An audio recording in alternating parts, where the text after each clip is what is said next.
یہ کام اچھا ہے۔ کہہ دیجئے سبحان اللہ۔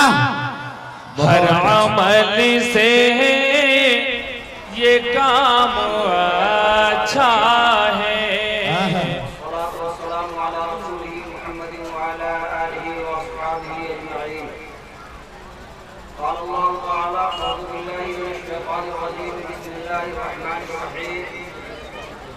ربنا وابعث فيهم رسولا منهم يتلو عليهم آياته ويزكيهم ويعلمهم الكتاب والحكمة۔ صدق الله العظيم۔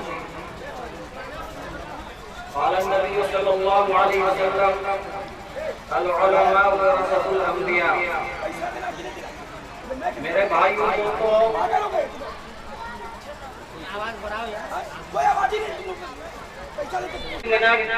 ایک تاثری بات آپ کے سامنے عرض کرنا چاہتا ہوں۔ آج پوری دنیا کے اندر جہاں جہاں بھی یہ دینی مدارس ہیں، جہاں جہاں بھی دینی درسگاہیں ہیں، جہاں پہ دین کا علم دیا جاتا ہے، ایسے درسگاہوں سے اور مدارس سے ہم لوگوں کو محبت کرنی چاہیے، اور ان مدارس کے اندر خدمت کرنے والے اور ان مدارس کے اندر علم حاصل کرنے والے سے محبت کرنا یہ ایمان کی علامت ہے۔ میرے بھائیوں دوستو، اللہ کے محبوب صلی اللہ علیہ وسلم کی خدمت میں حضرات صحابہ کرام رضوان اللہ علیہ اجمعین آیا کرتے تھے اور اس علم کو حاصل کیا کرتے تھے جو جناب رسول اللہ صلی اللہ علیہ وسلم کے سینے سے وہ نورانی علم نکلا کرتا تھا، اس کو صحابہ کرام حاصل کیا کرتے تھے، اور وہاں پہ صحابہ کرام جمع ہو کر علم کو حاصل کیا کرتے تھے۔ محبوب صلی اللہ علیہ وسلم صحابہ کرام رضوان اللہ علیہ اجمعین کو علم دیا کرتے تھے۔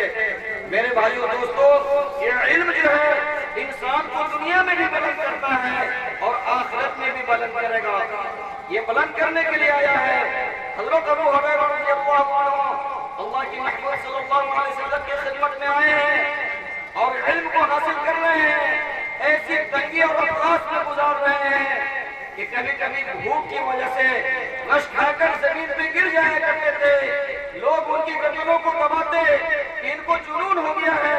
ابو ہریرہ خود قسم کھا کر فرماتے ہیں، اللہ کی قسم ہمیں جنون نہیں ہوا کرتا تھا، بھوک کی شدت کی وجہ سے رش کھا کر ہم گر جایا کرتے تھے، لیکن اس حال میں بھی اللہ کے پیارے نبی کے در کو نہیں چھوڑا، علم کو حاصل کرنا نہیں چھوڑا، ہر تنگی ہر افلاس میں میرے بھائی دوستو علم کو حاصل کرتے رہے۔ اللہ تعالیٰ نے پھر ان کے لیے ایسے وسعت کا دروازہ کھولا ہے، برکتوں کا دروازہ کھولا ہے کہ وہ زمانہ بھی آیا کہ اسی مسجد نبی کے اندر بیٹھ کر ابو ہریرہ رضی اللہ عنہ لوگوں کو درس حدیث دے رہے ہیں، پیارے محبوب صلی اللہ علیہ وسلم کا نورانی اور پاکیزہ طریقہ لوگوں کو سکھا رہے ہیں، اور اسی مسجد نبی کے اندر جب درس ختم ہوتی تو آپ اعلان فرماتے، آپ جتنے بھی حاضرین مجلس ہیں ان تمام لوگوں کی ابو ہریرہ کے گھر دعوت ہے، سارے حضرات میرے گھر تشریف لے چلیں اور میرے گھر پہ جا کر کے کھانا تناول فرمائیں۔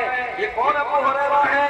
وہی ابو ہریرہ ہے جو بھوک کی شدت سے رش کھا کر گر جایا کرتے تھے، لیکن ہر تنگی کے اندر جب اللہ کے پیارے رسول صلی اللہ علیہ وسلم کی خدمت میں علم کو حاصل کرتے رہے تو اللہ نے دنیا میں بھی برکتوں کے دروازے کھول دیے، رحمتوں کے دروازے کھول دیے۔